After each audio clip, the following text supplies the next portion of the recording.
Kisah Para Rasul pasal 3 sampai pasal 4. Pasal 3 ayat 1 sampai ayat yang ke-26.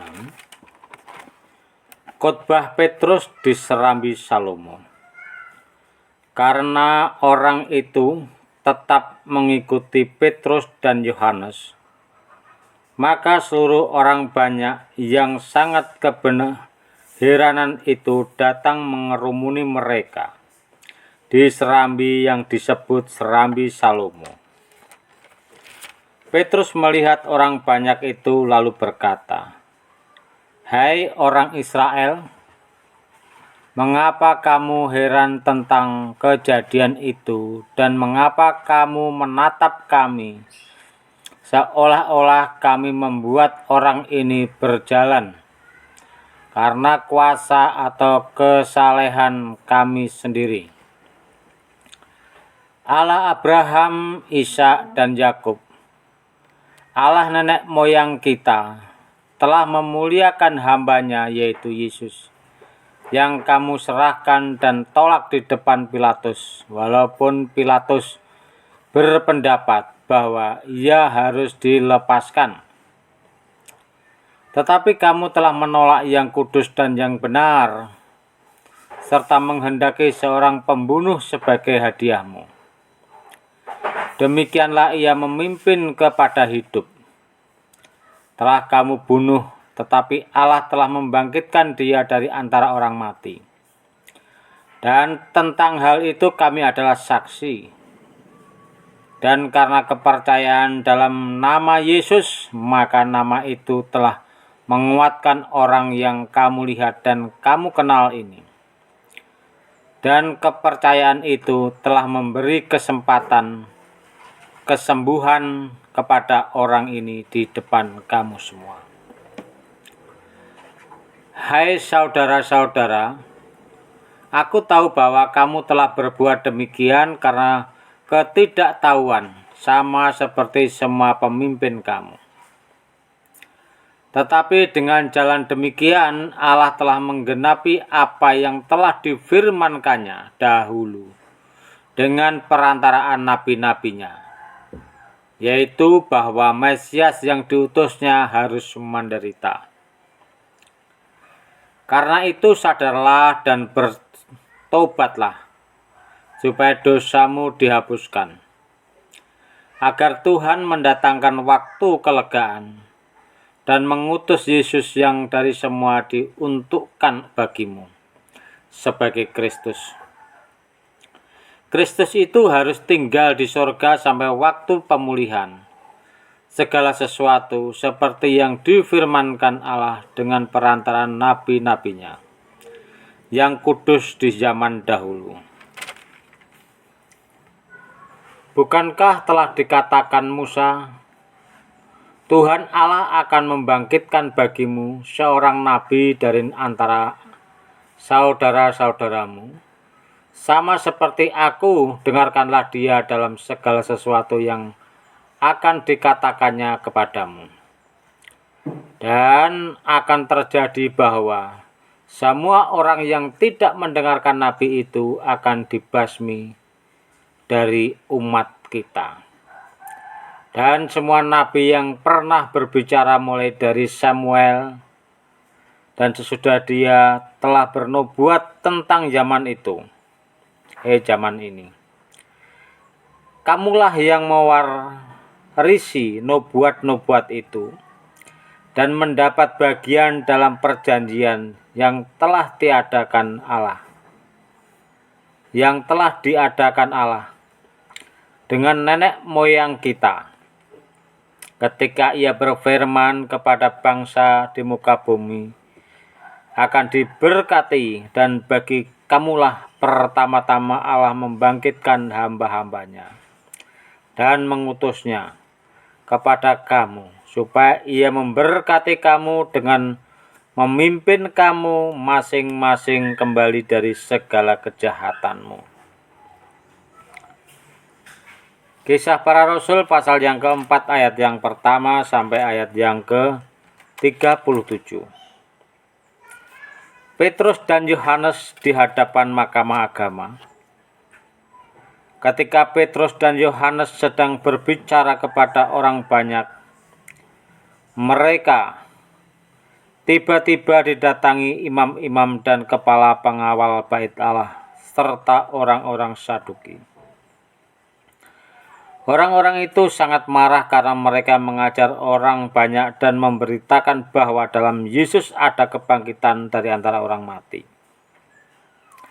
Mereka ditangkap dan diserahkan ke dalam tahanan sampai keesokan harinya, karena hari telah malam. Tetapi di antara orang yang mendengar ajaran itu, banyak yang menjadi percaya, sehingga jumlah mereka menjadi kira-kira 5.000 orang laki-laki. Pada keesokan harinya, pemimpin-pemimpin Yahudi serta tua-tua dan ahli-ahli Taurat mengadakan sidang di Yerusalem. Dengan imam besar Hanas dan Kayafas, Yohanes dan Alexander dan semua orang lain termasuk keturunan imam besar. Lalu Petrus dan Yohanes dihadapkan kepada sidang itu dan mulai diperiksa dengan pertanyaan ini. Dengan kuasa manakah atau dalam nama siapakah kamu bertindak demikian itu?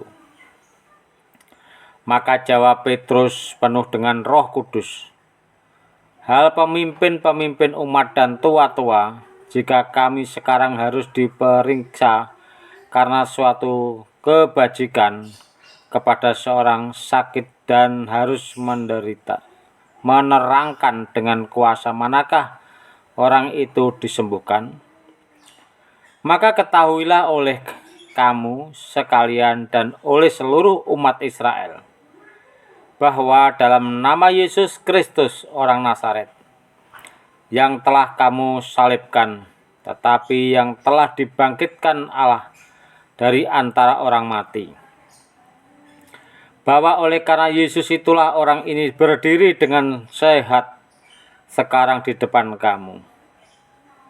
Yesus adalah batu yang dibuang oleh tukang-tukang bangunan, yaitu kamu sendiri. Namun ia telah menjadi batu penjuru, dan keselamatan tidak ada di dalam siapapun juga selain di dalam Dia. Sebab di bawah kolong langit ini tidak ada nama lain yang diberikan kepada manusia yang olehnya kita dapat diselamatkan. Ketika sidang itu melihat keberanian Petrus dan Yohanes dan mengetahui bahwa keduanya orang biasa yang tidak terpelajar, heranlah mereka dan mereka mengenal keduanya sebagai pengikut Yesus. Tetapi karena mereka melihat orang yang disembuhkan itu berdiri di samping kedua rasul itu, mereka tidak dapat mengatakan apa-apa untuk membantahnya. Dan setelah mereka menyuruh rasul-rasul itu meninggalkan ruangan sidang, berundinglah mereka dan berkata, tindakan apakah yang harus kita ambil terhadap orang-orang ini?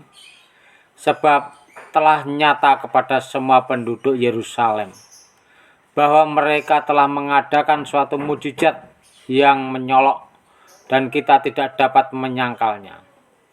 Tetapi supaya hal itu jangan makin luas tersiar di antara orang banyak, baiklah kita mengancam dan melarang mereka, supaya mereka jangan berbicara lagi dengan siapapun dalam nama itu. Dan setelah keduanya disuruh masuk, mereka diperintahkan supaya sama sekali jangan berbicara atau mengajar lagi dalam nama Yesus. Tetapi Petrus dan Yohanes menjawab mereka, silakan kamu putuskan sendiri manakah yang benar di hadapan Allah, taat kepada kamu atau taat kepada Allah. Sebab tidak mungkinlah bagi kami untuk tidak berkata-kata tentang apa yang telah kami lihat dan yang telah kami dengar. Mereka semakin keras mengancam rasul-rasul itu, tetapi akhirnya melepaskan mereka juga, sebab sidang tidak melihat jalan untuk menghukum mereka, karena takut akan orang banyak yang memuliakan nama Allah berhubung dengan apa yang telah terjadi. Sebab orang yang disembuhkan oleh mujizat itu sudah lebih dari 40 tahun umurnya. Doa jemaat. Sesudah dilepaskan, pergilah Petrus dan Yohanes kepada teman-teman mereka. Lalu mereka menceritakan segala sesuatu yang dikatakan imam-imam kepala dan tua-tua kepala kepada mereka. Ketika teman-teman mereka mendengar hal itu, berserulah mereka bersama-sama kepada Allah. Katanya, "Ya Tuhan, Engkaulah yang menjadikan langit dan bumi, laut dan segala isinya. Dan oleh Roh Kudus dengan perantar hamba-Mu Daud, Bapa kami, Engkau telah berfirman, mengapa rusuh bangsa-bangsa, mengapa suku-suku bangsa mereka-reka perkara yang sia-sia. Raja-raja dunia bersiap-siap dan para pembesar berkumpul untuk melawan Tuhan dan yang diurapinya. Sebab sesungguhnya telah berkumpul di dalam kota ini Herodes dan Pontius Pilatus beserta bangsa-bangsa dan suku-suku bangsa Israel melawan Yesus, hamba-Mu yang kudus, yang Engkau urapi, untuk melaksanakan segala sesuatu yang telah Engkau tentukan dari semula oleh kuasa dan kehendak-Mu. Dan sekarang ya Tuhan, lihatlah bagaimana mereka mengancam kami, dan berikanlah kepada hamba-hamba-Mu keberanian untuk memberitakan firman-Mu. Ulurkanlah tangan-Mu untuk menyembuhkan orang, dan adakanlah tanda-tanda dan mujizat-mujizat oleh nama Yesus, hamba-Mu yang kudus." Dan ketika mereka sedang berdoa, goyanglah tempat mereka berkumpul itu, dan mereka semua penuh dengan Roh Kudus. Lalu mereka memberitakan firman Allah dengan berani. Cara hidup jemaat. Adapun kumpulan orang yang telah percaya itu, mereka sehati dan sepikir, sejiwa, dan tidak seorang pun yang berkata bahwa sesuatu dari kepunyaannya adalah miliknya sendiri, tetapi segala sesuatu adalah kepunyaan mereka bersama. Dan dengan kuasa yang besar, rasul-rasul memberi kesaksian tentang kebangkitan Tuhan Yesus. Dan mereka semua hidup dalam kasih karunia yang berlimpah-limpah. Sebab tidak ada seorang pun yang berkekurangan di antara mereka. Karena semua orang yang mempunyai tanah atau rumah menjual kepunyaannya itu, dan hasilnya penjualan itu mereka bawa.